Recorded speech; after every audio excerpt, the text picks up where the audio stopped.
तेरी आराधना करो, तेरी उपासना करो, पाप क्षमा कर जीवन दे दे, दया की याचना करो।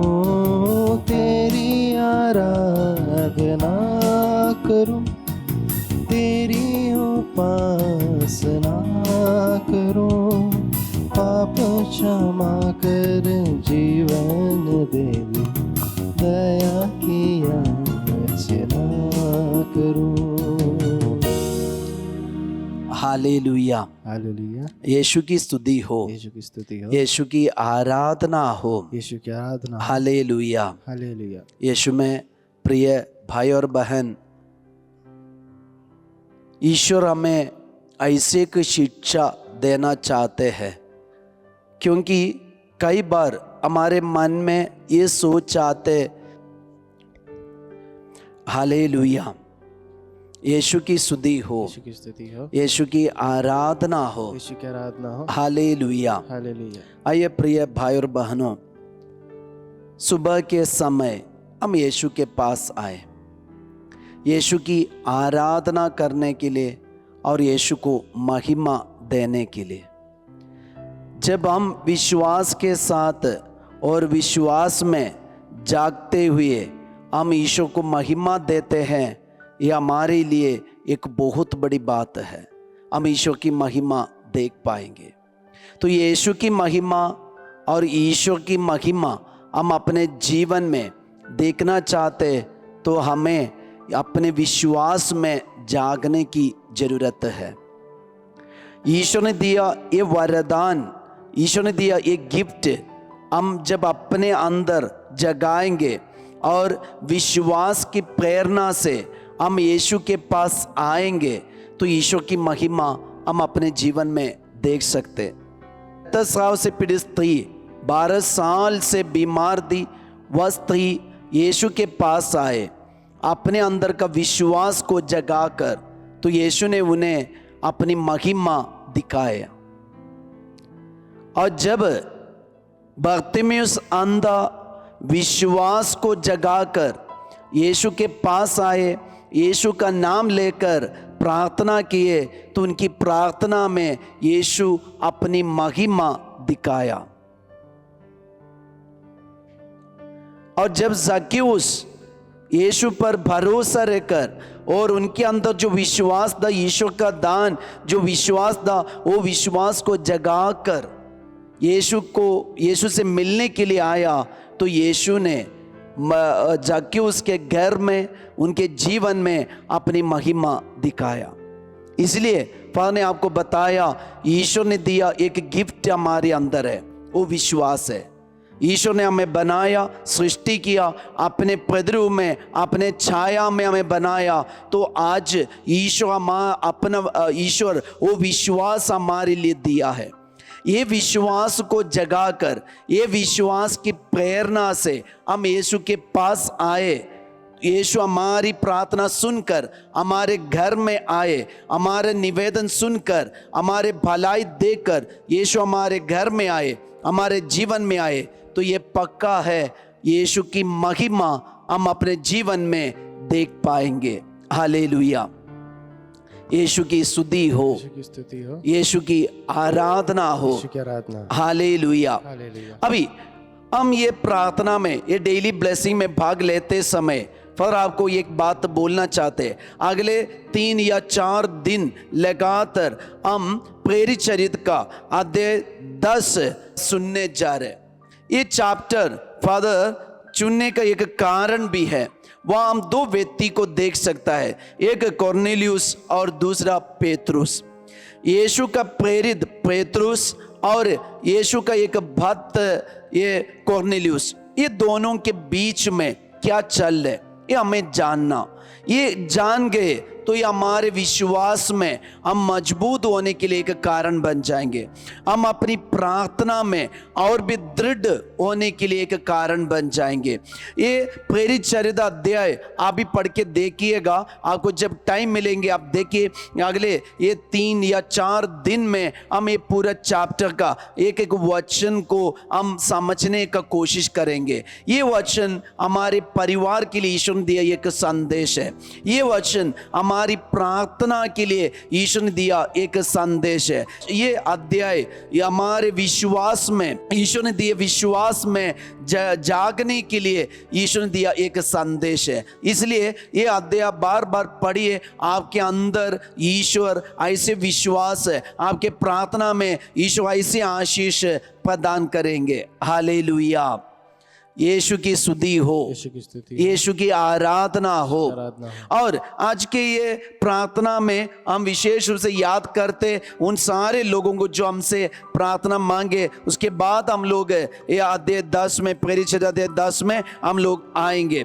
कुछ लोग विशेष रूप से प्रार्थना मांगे हैं। अनूप अपने बच्चों के लिए और जॉब मिलने के लिए प्रार्थना मांगे, और तेरेसा अपने अच्छा स्वास्थ्य के लिए प्रार्थना मांगे। सिल्वेस्टर अपने एग्जाम के लिए, एग्जाम में पास होने के लिए, अच्छा से परफॉर्म करने के लिए प्रार्थना मांगे। मार्ता अपने परिवार के लिए, और जय का ट्रांसफर रांची में वो अपना घर के पास होने के लिए प्रार्थना मांगे हैं। और रजनी अपने पति वापस आने के लिए प्रार्थना मांगे हैं। आशीष बीमारियों से छुटकारा पाने के लिए, सिमाता बीमारियों से छुटकारा पाने के लिए, अच्छा स्वास्थ्य मिलने के लिए, और शशि अपने बेटा के मन परिवर्तन के लिए प्रार्थना मांगे। सोना जोसेफ जो पिछले दिन जन्मदिन मनाए तो उनके लिए भी अपना प्रार्थना मांगे हैं। तो हम प्रार्थना करेंगे। और भी कई लोग प्रार्थना की अर्जी किए हैं कि निसंतान दंपति लोग प्रार्थना मांगे संतान प्राप्ति के लिए, और कई लोग रोगी है, बीमार है, वे भी चंगाई प्राप्त करने के लिए, और आज चेकअप के लिए डॉक्टर ने बोला है उनके लिए भी प्रार्थना मांगे हैं। और दोनों पैर पे सूजन है, वो सूजन उनको पता नहीं चल रहा क्यों ऐसा, डॉक्टर भी पकड़ नहीं पा रहे, तो भी प्रार्थना मांगे हैं। और शादी के लिए अच्छा पार्टनर मिलने के लिए वे प्रार्थना मांगे हैं। और कई यूथ प्रार्थना मांगे विश्वास में मजबूत होने के लिए, अच्छा नौकरी मिलने के लिए। और एक व्यक्ति प्रार्थना मांगे सत्य को जानने के लिए। सबसे बड़ी बात यही है, सत्य को जानने के लिए। सत्य को हम जानने का कोशिश करें। जब हम यीशु को जानेंगे हम पिता को जान पाएंगे। जब हम यीशु को जानेंगे हम अपने आप को जान पाएंगे। जब हम यीशु को जानेंगे तभी हम सुसमाचार की घोषणा कर पाएंगे।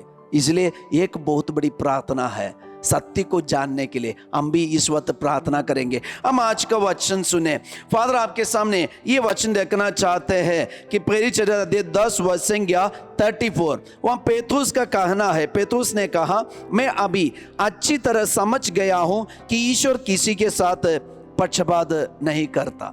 ईश्वर किसी के साथ पक्षपात नहीं करता। तो आज हम लोग ये वचन का अधिकार मांग रहे, ये वचन की आशीष हम अपने घर के लिए मांग रहे। ईश्वर किसी के साथ पक्षपात नहीं करता। अब शराबी होने दो, अब भलाई करने वाला होने दो, अब बुराई करने वाला होने दो, आप अधिकारी होने दो, आप दास दासी होने दो, और अब गुलामी होने दो, और स्वतंत्र आदमी होने दो, कोई भी आप होने दे, नेता होने दे, आप एक आदमी होने दे, लेकिन ईश्वर किसी के साथ पक्षपात नहीं करता। ये वचन का अर्थ हमें समझना है। ये वचन का अर्थ हमें समझना है तो ये प्रेरित चरित्र अध्याय 10 वचन 1 से हमें देखना है। तो आज आपके सामने फादर ये वचन देख रहे हैं। अभी आने वाले 3 या 4 दिन के डेली ब्लेसिंग में हम ये अध्याय का हर एक वचन हम लोग सुनेंगे। ये वचन हमारे जीवन में, हमारी प्रार्थना में, हमारे स्पिरिचुअलिटी में हमें और भी मजबूत बनाएंगे। आगे बढ़ने के लिए एक पॉजिटिव एनर्जी ये वचन हमें देंगे। हालेलुया।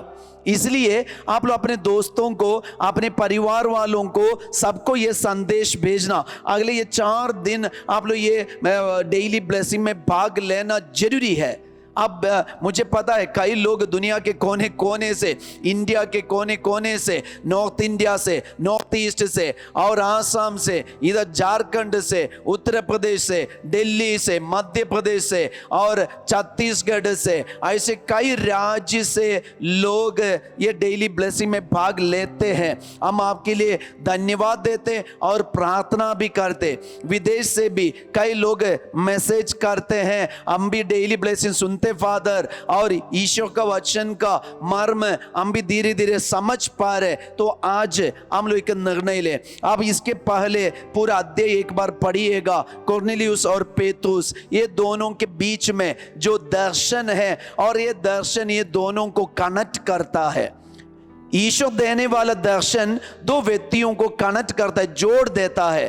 तो ये दोनों व्यक्ति अलग अलग जगह में रहने वाले, एक यीशु का प्रेरित पेतरुस, दूसरा गैर यहूदी, ये दोनों के बीच में एक कनेक्शन आ रहा है। ईश्वर का दर्शन इनको जोड़ते हैं। इसलिए आज हम भी ऐसे एक प्रेरित बने, हम भी ऐसे एक व्यक्ति होंगे तो और हमारे साथी और हमारे दोस्त दूसरे धर्म का और दूसरे टाइटल का, जाति का सब हो सकते, और दूसरे जगह में रहने वाले हो सकते, गैर मसीह और गैर विश्वासी हो सकता है, लेकिन ईश्वर अपना दर्शन द्वारा हमें जोड़ देंगे। ये संबंध हमें चाहिए, ये संबंध एक स्पिरिचुअल रिलेशन हमें चाहिए। तो हमें दर्शन चाहिए, दर्शन चाहिए। तो ईश्वर का दर्शन हमें मिलते हैं लेकिन हम समझ नहीं पाते। ये समझने के लिए ये अध्याय प्रेरित चरित्र अध्याय 10 हमें मदद करेंगे। हालेलुया।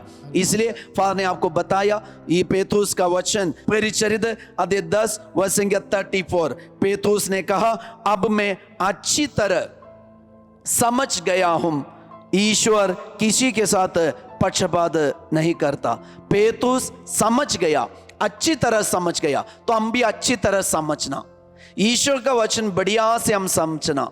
और ये जब सत्य को हम अच्छी तरह समझ जाएंगे और मार्ग को जब हम अच्छी तरह समझ पाएंगे, जीवन को हम अच्छी तरह समझ पाएंगे, पवित्र मिसा बलिदान को हम अच्छी तरह समझ पाएंगे और ईश्वर के रहस्य को हम अच्छी तरह समझ पाएंगे, हमारा स्पिरिचुअल रिलेशनशिप में हम आगे बढ़ सकता है, स्पिरिचुअल आध्यात्मिक जीवन में हम आगे बढ़ सकता है। इसलिए ये संबंध को हम जानना जरूरी है। पेतरुस अच्छी तरह समझ गया कि ईश्वर किसी के साथ पक्षपात नहीं करता। ये वचन का अधिकार हम मांगे हमारे घर में, परिवार में, हमारे दुख में, संकट में, परेशानी में, मुसीबत में। यीशु का ये वचन का अधिकार हम मांगे कि पेतरुस कह रहे, मैं अभी अच्छी तरह समझ गया हूं कि ईश्वर किसी के साथ पक्षपात नहीं करते। ईश्वर कोई, यीशु ये नहीं चाहते, और यीशु का कहना है ईश्वर कभी नहीं चाहते कोई भी नष्ट हो जाए, कोई भी नष्ट हो जाए ना, ईश्वर नहीं चाहते। ईश्वर किसी के साथ पक्षपात नहीं करते। हम सब ईश्वर की संतान है। हम कोई भी धर्म का होने दे, जाति का होने दे, कलर का होने दे, देश का होने दे, ईश्वर किसी के साथ पक्षपात नहीं करते। ये वचन का अधिकार हम अपने घर के लिए, परिवार के लिए, अपने आध्यात्मिक जीवन के लिए हम मांगे। आइए ये वचन के साथ हम यीशु का आशीर्वाद ग्रहण करें।